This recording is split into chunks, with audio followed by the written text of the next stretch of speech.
যে দেখেন আরেকটা খুলে আলেছে। হ্যাঁ, শুধু কেবিন ক্রুরা বলছিল যে আমরা কিছুক্ষণের ভিতরে বাংলাদেশে ঢুকবো। হ্যাঁ, এ মনে করছে যে এর বাড়ির দরজার সামনে চলে আইছে, এর সাথে সাথে খুলে আলেছে, খুলি ব্যাগ হাতে লিখে ফেলাইছে। পরবর্তীতে কেবিন ক্রু এখন এটা লাগাইতেছে।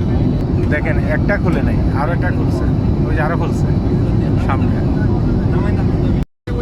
দেখেন ঢাকা আসতে এখন অনেক টাইম। হ্যাঁ, এখন আমরা সিটংও ঢুকি নেই, ওই খুলে আলেছে, খুলি নিজের সামান নিজে লিখে লাইতেছে। দেখছেন? হ্যাঁ, খুলিয়ে নিজের সামান নিজে রাখতেছে। হ্যাঁ, তাদের চিন্তা ভাবনা হয়েছে যে আমি যদি বাইরে হইতে না পারি, তাহলে তো সমস্যা। হ্যাঁ, তার লাগে আগে সব খুলিয়ে আলাইছি। এই যে এখানে একজন খুলছে, খুলে আবার আটকাইছে, এই অবস্থা। ভাই এই ব্যাপারে আপনি কিছু বলেন? হ্যাঁ, এই ব্যাপারে আপনি কিছু বলেন? মানে এটা কি বাংলাদেশের লোকাল বাস? এটা এই যে খুলে আলাইলে দেখেন। হ্যাঁ, এই যে দেখাইতেছে, দেখছেন?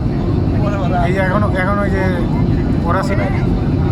হ্যাঁ, এখন এই যে কেবিন ক্রু যারা আছে না, তারা এই যে খুলছে তারা বলতেছে আপনি কেন খুলছেন। আচ্ছা ভাই, আপনি এ ব্যাপারে কিছু বলেন? আপনি তো স্টুডেন্ট মানুষ, কি কেন খুলছে এটা?